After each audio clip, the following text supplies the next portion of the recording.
Hello, this is a Knight K10 upright piano, 112 centimeters tall, made in 1979, and the finish is apparently described as light oak. I have an original sales letter here from Steinway dated 1981. We're pleased to see that you at our showroom inspected the Knight upright piano in light oak case. So that's obviously the description that Knight gave it, and as you can see, it was sold in Steinway Hall. Steinway Hall, they sold quite a few Knight pianos.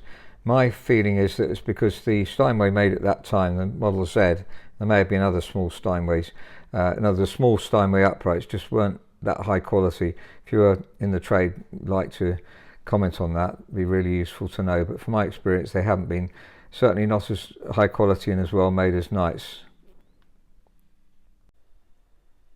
This piano is pretty immaculate. I can't really see any damage on it whatsoever. We'll obviously check it through. The piano stool has got some spillage on top of it, so I'm not sure if we can manage to make that good or whether it'll be the way it is. Knight's sold quite a few wooden piano stools to match their piano, which is a lovely idea. They're a bit hard to sit on, but you can always put a cushion on top, and they tend to be a little bit on the high side for me. We've lowered them occasionally for clients. If that is something you'd like us to do, we could do that. Now, the piano has had minimal wear since it was made, perhaps played a reasonable amount the first 2 or 3 years. You can usually tell from the hammers, and also whether it's out of regulation. There's no slack between the key and the hammer here, so that slack is often the case, so you have to adjust the capstan, but we don't have to do that on this one. And there is a little bit of regulation to do. I'll show you later on. You can see the hammer, the end of the hammer there. The Celeste is in the way a little bit, but here you can see the very little wear on the hammers. So that's encouraging, and just played in really, so the tone we could say is slightly better than when it was absolutely new, as it's been played in a bit. We'll have a listen to the piano in a second. Just wanted to show you one aspect of it, and that it's a continuous bar. There's no brace bar here, which Knights have mentioned in their leaflet. I'll show you that, and I'll show you what a brace bar looks like. Now, this is a slightly later Knight London, and it has a brace bar. So later on, Knights did have a brace bar. And there we are. That's the gap here, and there's a bar down there. So that's a normal piano. Most uprights are like that. So here's a Yamaha upright that also has a brace bar, so nearly all uprights do have one of those. Here's a Knight brochure from 1966, which they call the letter of construction. If we just open it up, we'll see at the beginning here it says the iron frame or plate. The Knight is built on a girder principle, and so on. And it says Knight designers have dispensed with the bar brace in the treble section, and in so doing have eliminated the bad notes which normally occur on either side of the treble brake bar. Let's listen to some notes on the Knight London and either side of the bar brace. And you can see on the right hand side there's definitely more harsh tone. And on the 1981 Knight, of course, there's an absolutely even tone. There's no bar to get in the way. And on the treble bass breakpoint, this is the Knight London.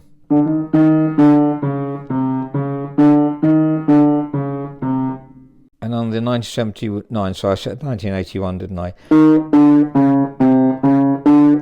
So it's a better bass to breakpoint here. So the construction really up to about 1984 or 5 is always like this, and then they did start to do that more like any other make of piano. There was a regulation task I noticed, and that is the checks are a bit close really. That one there almost doesn't come off the string, so that's just some minor regulation which isn't affecting it that much, but if you play that very loud, it's only just checking. The check is this thing here, and it just needs bending back a bit. You can use a tool to bend it at the bottom. On older pianos it's advisable, on some makes of piano, but on Knights you can just pull it back like that and it'll check a bit later. So that's better. and that's checking and coming off the string nicely. Compare the one next to it. That's a bit close. That's further. So 5/8 is the normal amount, but you can get closer than that, and that's fine. This is closer than 5/8. Here's the summary of the worksheet, and I mentioned all of these things. It's remarkably in tune. Just slightly flat there, but with itself is remarkably in tune. So stable nights are. You notice there's very small amounts of moth that we've treated. Moth damage, the Yamaha I showed you earlier had a little bit as well. It's quite common in modern pianos to use lavender or something to try and stop moths coming to the piano. If you're in the trade and got better ideas, then that would be very useful to know, because it does affect modern pianos as well. We're obviously guaranteeing and treating any pianos that have got any sign of moth. So sold from Steinway Hall, original letter of sale. That's useful. Obviously, if you buy the piano, we can let you have that too. And the matching wooden top stool, which they supply. Oh, I didn't mention that the balance rail has coating on the pins. So the balance rail pins have a little sheath here, a plastic coating, which seems to it doesn't need any lubrication, which normally you would. This centre, as I lift them up, they'd normally not fall back down like this. So that shows that it's worked, I think. That was a good idea. Not something that was carried on in most makes of piano, but it's the kind of thing that Knights were thinking of, and other top makes. So I lift those up, they all fall down immediately, which means we don't have to lubricate the balance rail. That's very unusual, because that's something which causes the keys to be very stiff and the action to be heavier as a. So the item we always finish with here is the key weighting, putting weights on the keys to see how heavy they are. And 47 is just ideal for middle C, 47 to 52 perhaps. 50 for the bass. That's pretty much consistent, though the sharps are a little bit heavy, which we find on Knights, so that one isn't heavy. So there's a bit of variety which we need to correct there, but we will be doing that. So let's compare the tone with some other pianos.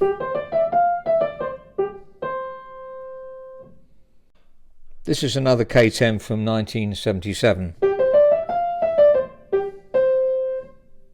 This is a K20, slightly shorter, 106 centimetres, and from 1969. And this is the Knight London, which is 1985.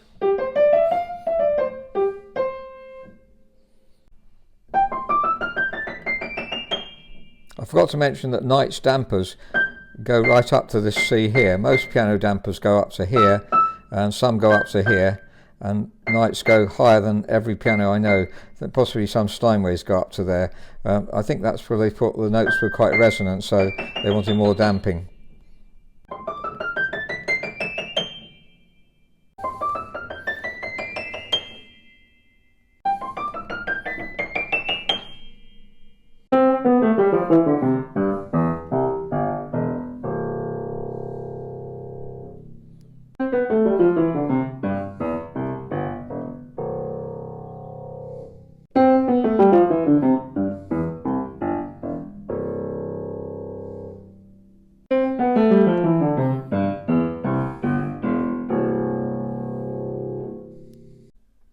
Knights are particularly resonant pianos. I just like to compare the resonance on all of these Knights.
So that's a Knight K10 made in 1979, sold from Steinway Hall. It's spectacular. I'm sorry, I'm going to end up with some superlatives here, but I love all night pianos. Obviously we choose ones that aren't too worn, and we don't tend to, well, we never really choose one that's pre-war. So say the ones we have in stock would be from 1960 onwards normally, and through to 1984, 1983 is when they start to become more like an ordinary piano, as it were. I could play and play all day, but all night pianos are wonderful to play, so this is particularly spectacular, and very pleased to have got hold of it. It's the first one we got hold of that's been styled by Steinway Hall, so I've often mentioned that they were, and it's good to get one that actually was. Not all nights are brilliant, as I say. Pre-war I wouldn't generally go for. They can be a slightly different construction and can be very worn sometimes. But the post-war 1960s, say, onwards is the main period. Maybe the 50s, but I don't seem to come across many of those. But we do buy and sell as many nights as we can find. Compared to other pianos, amazingly stable. There are well miles of the other make that we sell. There are obviously other English makes that are stable too, but Knights are consistently very, very stable pianos. And I've just been playing this, and it hasn't been tuned since it's been in. I'm not quite sure when it was tuned previously, but just a half a semitone, so maybe it wasn't tuned that long ago, but it was a good tuner and it stayed well in tune. The unisons are hardly out at all.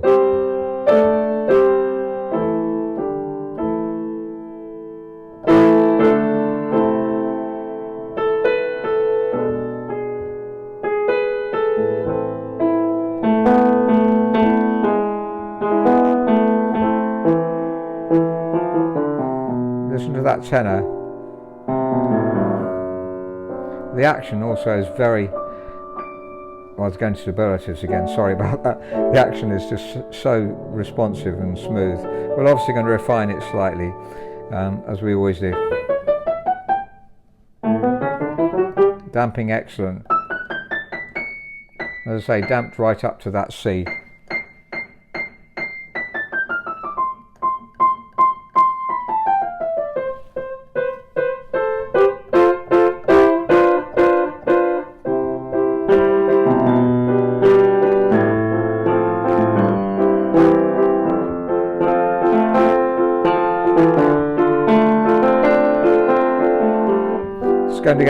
Somebody's going to get so much pleasure out of this piano.